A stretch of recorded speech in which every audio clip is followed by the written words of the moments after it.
نبی اکرم شفیع اعظم دکھے دلوں کا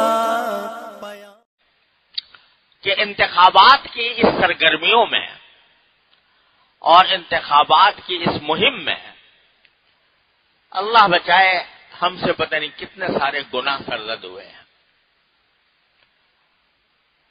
یعنی غیبتیں اس میں ہوئیں، بہتان تراشیاں اس میں ہوئیں، دوسروں پر الزامات لگانے کا ایک لامتناہی سلسلہ اس میں ہوا، اور بغیر تحقیق کے افواہیں پھیلانے کا سلسلہ اس میں ہوا، اور دوسروں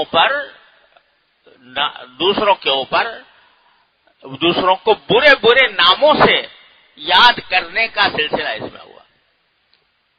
یہ 5 چیزیں میں نے گنوائی ہیں. یہ پانچوں چیزیں ایسی ہیں جو قرآن کریم کی صریح آیات کے خلاف ہے. جھوٹ بھی بولا گیا، غیبت بھی کی گئی. ایک بات یہ سمجھ لیجئے کہ اگر کسی شخص کے بارے میں یہ فیصلہ کرنا ہو کہ اس کو کوئی ذمہ داری سونپی جائے یا نہ سونپی جائے، اور یا یہ کہ اندیشہ ہے کہ اس ذمہ داری کے سونپنے سے کسی کا اجتماعی نقصان ہو سکتا ہے، تو اس صورت میں اگر اس کی برائی بقدر ضرورت بیان کر دی جائے تو یہ غیبت میں نہیں آتا. جیسے فرض کرو کوئی شخص کہیں رشتہ لے کر گیا، شادی کا نکاح کرنے کا رشتہ لے کر گیا، اور جس کے پاس وہ رشتہ لے کر گیا ہے وہ دوسرے کسی سے مشورہ کرتا ہے کہ بھئی یہ کیسا آدمی ہے، میں اسے اپنی بیٹی دوں کہ نہ دوں.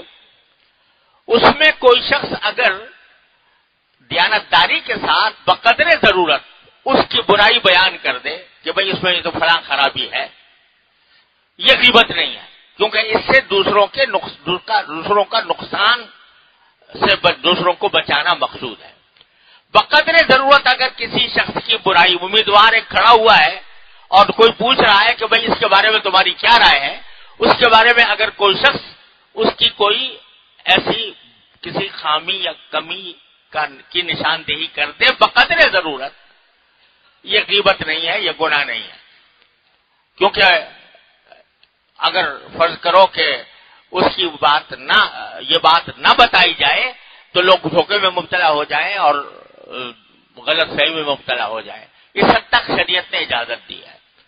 لیکن غیبتوں کا لامتناہی سلسلہ اور ایسی غیبتیں، ایسی باتیں کہ جن کی کوئی تحقیق نہیں، بغیر تحقیق کے فلاں نے تو اتنے ارب روپے کھا لیے ہیں، فلاں نے اتنے لاکھوں کما لیے ہیں، فلاں نے اتنی خیانت کی ہے، فلاں نے اتنی خیانت کی ہے، تحقیق کے بغیر.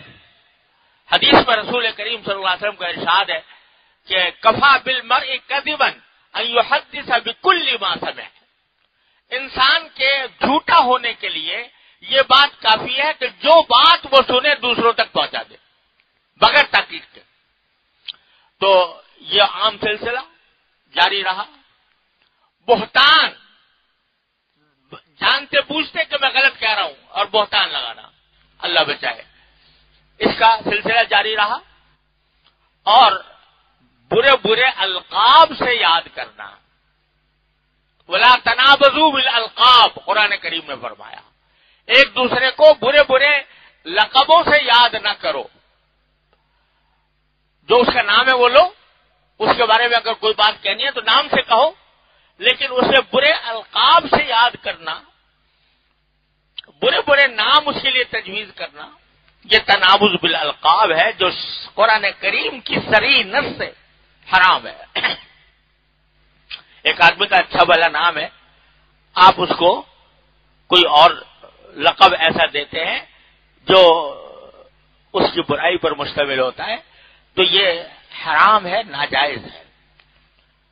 یہ سارا کچھ ہوا ہے انتخابی مہم کے دوران، صرف جماعتوں کی طرف سے نہیں، صرف امیدواروں کی طرف سے نہیں، بلکہ ہماری آپس کی گفتگوؤں میں جب بحثیں چلتی تھیں اور لوگ انتخابات کے اوپر تبصرے کرتے تھے تو ان تبصروں کے اندر ذرا ہر ایک شخص اپنے گریبان میں منہ ڈال کر دیکھ لے کہ اس نے آیا کوئی بہتان لگایا کہ نہیں لگایا، اگر اس نے کوئی برے نام سے یاد کیا کہ نہیں کیا، کسی کو گالی دی کہ نہیں دی۔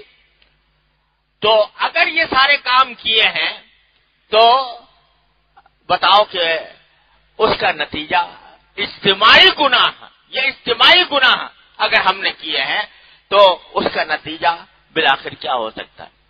تو پہلی بات تو میں یہ عرض کرنا چاہتا ہوں کہ اس انتخابی مہم کے دوران جو کچھ ہم سے گناہ ہوئے، سب سے پہلے تو ہمیں ان سے توبہ کرنے کی ضرورت ہے، اللہ تعالیٰ سے معافی مانگنے کی ضرورت ہے۔ یا اللہ، ہم نے اپنے حدود سے تجاوز کیا، ہم نے لوگوں کی برائیاں کی ہیں، ہم نے اپنے تعریف میں زمین آسمان کے قلابے ملائے، ہم نے ایک دوسرے کے اوپر اللہ بچائے لعن طعن کیا، اور ہم نے ایک دوسرے کو برے ناموں سے یاد کیا۔ یا اللہ، اپنی رحمت سے ہمارے اس اجتماعی گناہ کو معاف فرما دی۔